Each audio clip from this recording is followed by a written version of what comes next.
ఘోర వార్తాలోకంకి స్వాగతం. ఈనాటి ముఖ్యాంశాలు: రాష్ట్రంలో పేదరికంపై గెలుపు, నీతి ఆయోగ్ నివేదిక, సరళమైన భాషలో తీర్పులివ్వాలి, సుప్రీంకోర్టు వజ్రోత్సవాలలో ప్రధాని మోదీ, విద్యార్థులు ఉన్నత లక్ష్యాలు చేరుకోవాలి, ఎన్టీఆర్ జిల్లా కలెక్టర్ ఢిల్లీరావు, నితీష్ మళ్లీ జంప్, బీహార్ సీఎంగా 9వ ప్రమాణం, మోనాలిసా పెయింటింగ్ పై సూప్ స్ప్రే, పలువురు ఐఏఎస్ల బదిలీ, పాడేరు మెడికల్ కాలేజీ సిద్ధం, లక్ష్యాన్ని పూర్తి చేసిన పోయం 3, ఇస్రో ప్రకటన, 3 కుటుంబాలలో విషాదం, 3 విద్యార్థుల మృతి, ఇంగ్లాండ్తో తొలి టెస్టులో భారత్ ఓటమి, చుక్క కూరలో పలు పోషకాలు ఉపయోగాలు. ఈరోజు వార్తలను చూద్దాం. రాష్ట్రంలో పేదరికంపై గెలుపు. కేంద్ర ప్రభుత్వం 9 పథకాల ద్వారా జాతీయ స్థాయిలో 2019 నుండి 21లో 14.96% ఉన్న పేదరికాన్ని 22-23 నాటికి 11.28% తగ్గించిందని నీతి ఆయోగ్ నివేదిక వెల్లడించింది. అయితే ఆంధ్రప్రదేశ్ రాష్ట్రం మాత్రం నవరత్నాలతో 2019-21లో 6.06% ఉన్న పేదరికాన్ని 2022-23 నాటికి 4.19% తగ్గించిందని పేర్కొంది. రాష్ట్రంలో వైఎస్ జగన్ సర్కారు డీబీటీ, నాన్ డీబీటీ పథకాల ద్వారా పేదలకు 4.21 లక్షల కోట్లను సాయంగా అందించడంతో ఎక్కడికక్కడ మహిళలు సైతం తమ సొంత కాళ్లపై నిలబడి సొంత వ్యాపారాలు చేసుకోవడం, ప్రతి ఒక్కరూ పిల్లల్ని స్కూళ్లకు పంపించడంతో గ్రాస్ ఎన్రోల్మెంట్ రేషియో ఏకంగా 100% చేరినట్లుగా పేర్కొంది.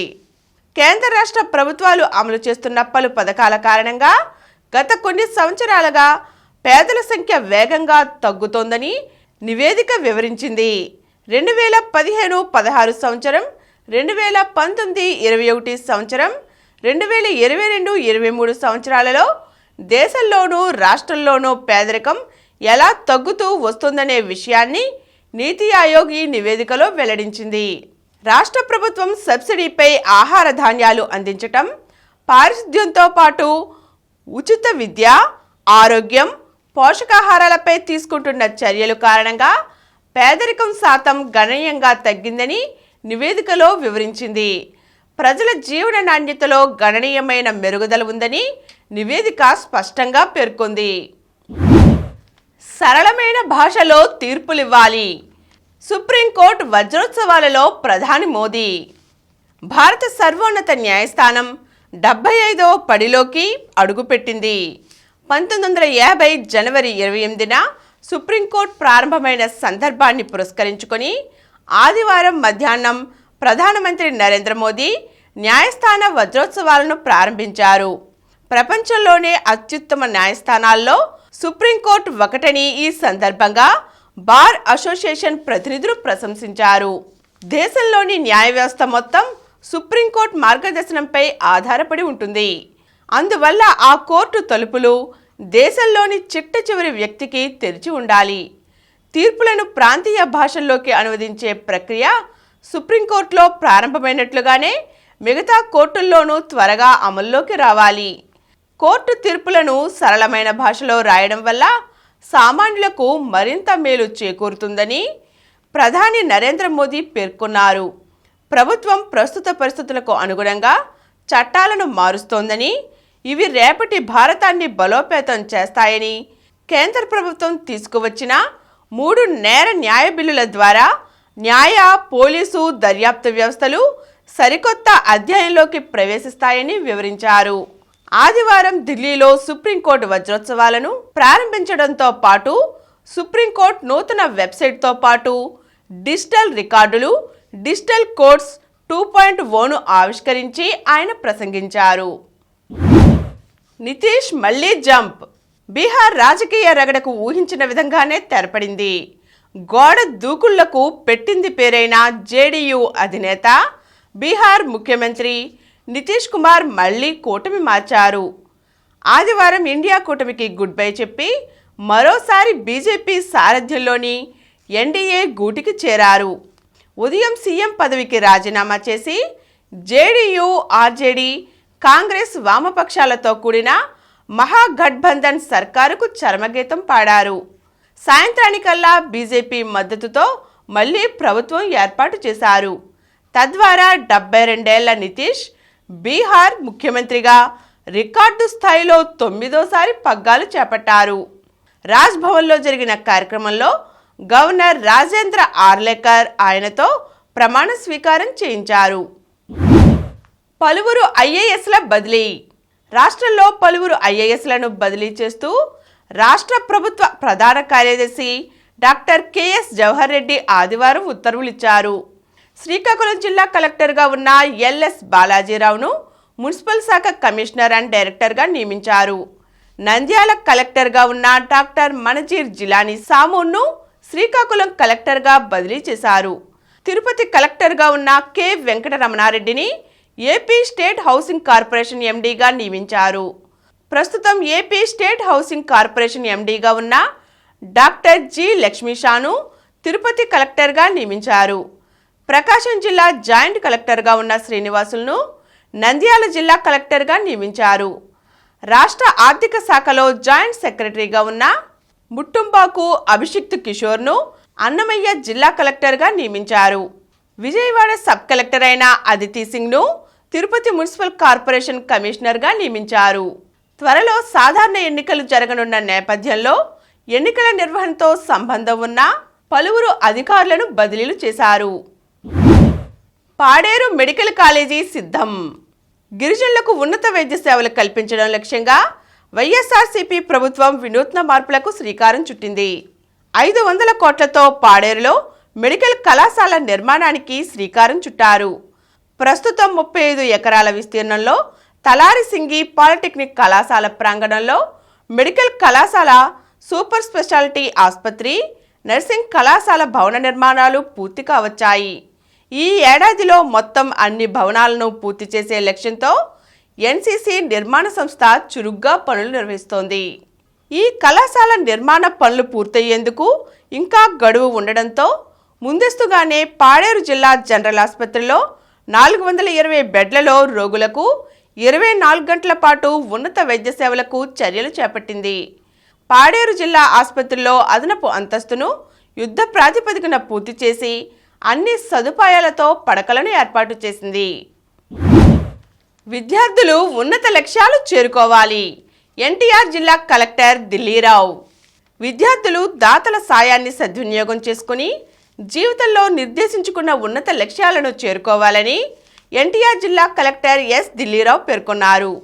సత్యనారాయణపురంలో ఆదివారం అభయ హ్యూమన్ సర్వీస్ సొసైటీ ఆధ్వర్యంలో 10వ తరగతి చదువుతున్న పేద ప్రతిభావంతులైన విద్యార్థులకు స్కాలర్షిప్ల పంపిణీ కార్యక్రమాన్ని నిర్వహించారు.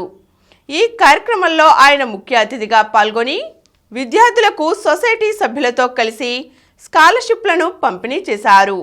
పేద విద్యార్థులకు విద్య దూరం కాకూడదనే మహోన్నత ఆశయంతో అభయ హ్యూమన్ సర్వీస్ సొసైటీ ప్రతి ఏటా ప్రతిభావంతులైన విద్యార్థులకు ఉపకార వేతనాలు అందజేయడం అభినందనీయమన్నారు. విద్యార్థులు ప్రణాళికాబద్ధంగా చదివి ఉన్నత శిఖరాలు చేరుకోవాలని సూచించారు. లక్ష్యాన్ని పూర్తి చేసిన పోయం 3. భారత అంతరిక్ష పరిశోధన సంస్థ ఇస్రో ఈ నెల 1న ప్రయోగించిన పిఎస్ఎల్వి C58 ప్రయోగంలో PS4తో చేసిన ఆర్బిటల్ ఎక్స్పెరిమెంటల్ మాడ్యూల్ పోయం 3 నిర్దేశించిన లక్ష్యాన్ని అతి తక్కువ వ్యయంతో పూర్తి చేసినట్లుగా ఇస్రో ఆదివారం పేర్కొంది.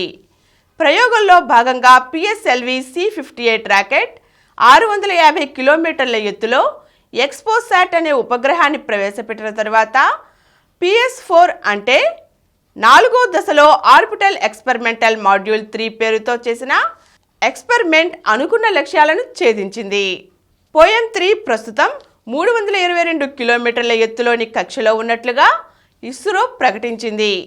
పోయం 3 భూమి వాతావరణంలోకి ప్రవేశించే ముందు 73 రోజుల పాటు కక్షలో కొనసాగుతుందని ఇస్రో శాస్త్రవేత్తలు అంచనా వేస్తున్నారు. స్పేస్లో వ్యర్థ పదార్థాలను తొలగించేందుకు ఈ ఎక్స్పెరిమెంటల్ బాగా ఉపయోగపడిందని ఇస్రో తెలిపింది. మోనాలిసా పెయింటింగ్పై సూప్ స్ప్రే.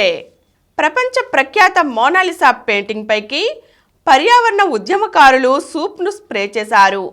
అయితే పెయింటింగ్కు గ్లాస్ రక్షణ ఉండటంతో ఎటువంటి నష్టం వాటిల్లలేదు. 16వ శతాబ్దంలో ప్రఖ్యాత చిత్రకారుడు లియోనార్డో డావిన్సీ రూపొందించిన మోనాలిసా చిత్రం ప్రస్తుతం సెంట్రల్ పారిస్లోని లావ్రోవ్ ప్రదర్శనశాలలో ఉంది. శుక్రవారం ఉదయం రిపోస్టే అలిమెంటైర్ అనే గ్రూప్నకు చెందిన 2 మహిళా ఉద్యమకారులు గుమ్మడి సూప్ను మోనాలిసా పెయింటింగ్ పైకి స్ప్రే చేశారు.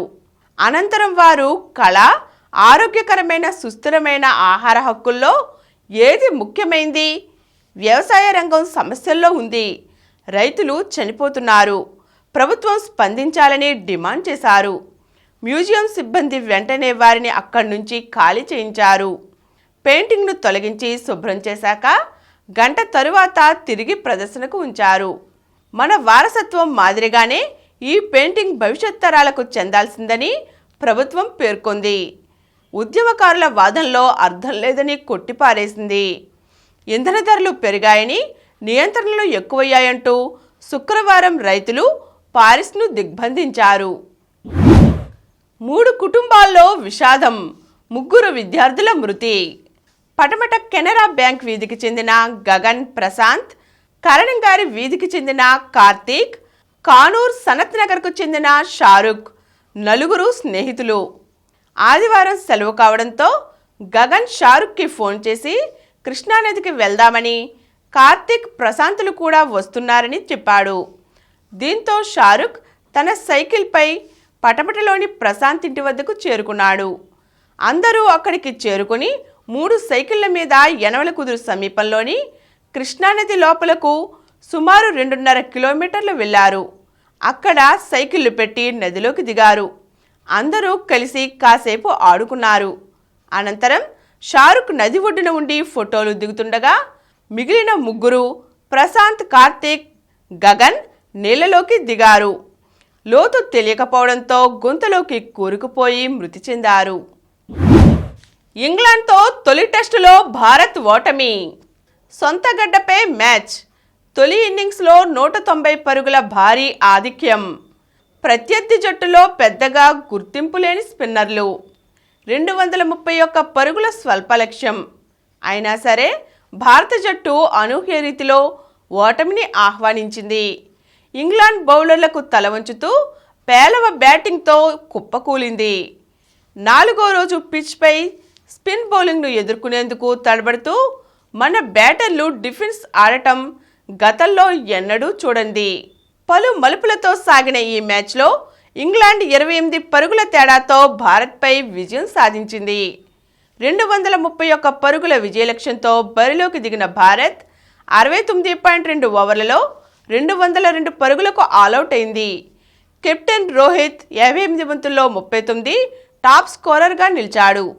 తొలి టెస్టు ఆడిన ఎడంచేతి వాటం స్పిన్నర్ టామ్ హ్యార్లీ 62 పరుగులిచ్చి 7 వికెట్లు పడగొట్టడం విశేషం. Player of the match Ollie Pope 278 బంతుల్లో 196 త్రుటిలో డబుల్ సెంచరీ చేజార్చుకున్నాడు. 2వ టెస్ట్ ఫిబ్రవరి 2 నుంచి విశాఖపట్నంలో జరుగుతుంది. చుక్కకూరలో పలు పోషకాలు, ఉపయోగాలు. ఏడాది పొడవునా విరివిగా అందుబాటు ధరలో లభించే ఆకుకూరల్లో చుక్కకూర ఒకటి. దీనిలో ఉండే పీచు పదార్థం మనం తీసుకున్న ఆహారం సరిగ్గా జీర్ణం కావడానికి దోహదపడుతుంది. పెద్ద పేగుల క్యాన్సర్ నివారించడానికి ఉపయోగపడుతుంది. చుక్కకూరలో సూక్ష్మ పోషకాలైన vitamin A, vitamin C, folic acid, iron, magnesium పుష్కలంగా ఉన్నాయి. కంటి చూపుకు ఎంతగానో తోడ్పడుతుంది. అలాగే మన శరీర కణజాలం సరిగా పనిచేసేందుకు ఈ విటమిన్లు దోహదపడతాయి. విటమిన్ ఏ, ఇనుము రక్తహీనత నివారణకు ఉపయోగపడతాయి. చుక్కకూరలోని flavonoids, phenolic acids, tannins, saponins, anthraquinones తదితర జీవరసాయనిక పదార్థాలు కాలేయం, మూత్రపిండాలు చక్కగా పనిచేసేలా చేస్తాయి. అయితే చుక్క కూరల్లో ఆక్సలేట్లు అధికం. ఆక్సలేట్లు ఎక్కువగా తీసుకుంటే యూరిక్ యాసిడ్, గౌట్, కిడ్నీలలో రాళ్ళు తదితర సమస్యలు వచ్చే అవకాశం ఉంది. అయితే చుక్క కూరను ఉడికించినప్పుడు ఈ ఆక్సలేట్ల మోతాదు తగ్గుతుంది. కాబట్టి చుక్క కూరను తప్పనిసరిగా ఉడికించే తీసుకోవాలి. వారానికి 1-2 సార్లు తీసుకోవడం మేలే. ఇప్పుడు కొన్ని సంక్షిప్త వార్తలను చూద్దాం.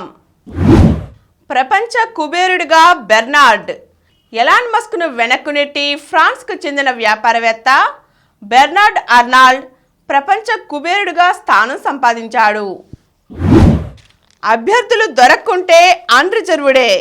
ఉన్నత విద్యాసంస్థల్లో ఎస్సీ, ఎస్టీ, ఓబీసీ అభ్యర్థులకు రిజర్వ్ చేసిన పోస్టుల్లో సంబంధిత కేటగిరీల అభ్యర్థులు దొరకని సందర్భాలలో ఆయా పోస్టులను అన్రిజర్వ్డ్గా ప్రకటించాలంటూ యూజీసీ తాజా ప్రతిపాదిత మార్గదర్శకాల్లో పేర్కొంది.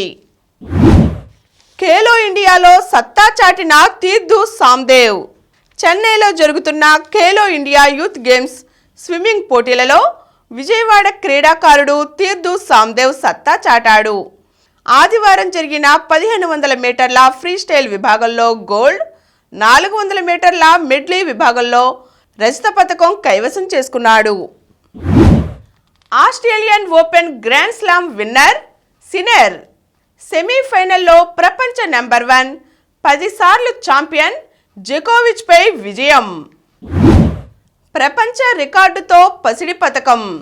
భారత షూటర్ దివ్యాంశ్ సింగ్ 10 మీటర్ల ఎయిర్ రైఫిల్ ఫైనల్స్ విభాగంలో కొత్త ప్రపంచ రికార్డు సృష్టించాడు. కైరోలో జరుగుతున్న ప్రపంచ కప్ షూటింగ్ టోర్నీలో ఆదివారం జరిగిన ఫైనల్లో 21 ఏళ్ల దివ్యాంశ్ 253.7 పాయింట్లు స్కోర్ చేసి స్వర్ణ పతకం నెగ్గాడు. మరిన్ని వార్తా విశేషాలతో రేపటి గోరా వార్తాలోకంలో కలుద్దాం. Thank you.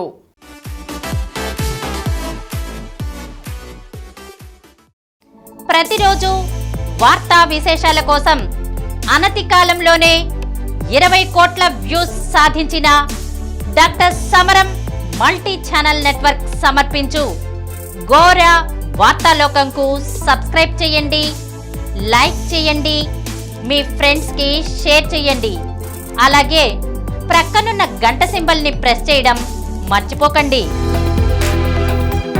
Please download Samaram multi-channel app and watch your favorite channels from your mobile. App available on Google Play Store and subscribe to the channels.